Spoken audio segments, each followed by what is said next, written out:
Mobil sedan Nopol B1789 ZFL masuk ke jurang sedalam 5 meter di bawah jembatan Kali Pancing, Desa Condro, Kecamatan Pasirian, Lumajang, Senin, tanggal 22 Maret tahun 2021, dini hari.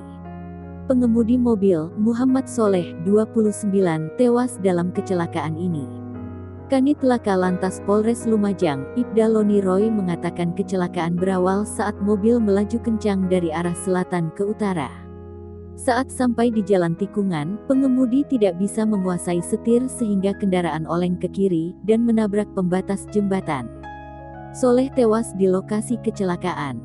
Sedangkan teman korban bernama Nurfian Mas Romadoni Vistanto, 29, mengalami luka serius di kepala.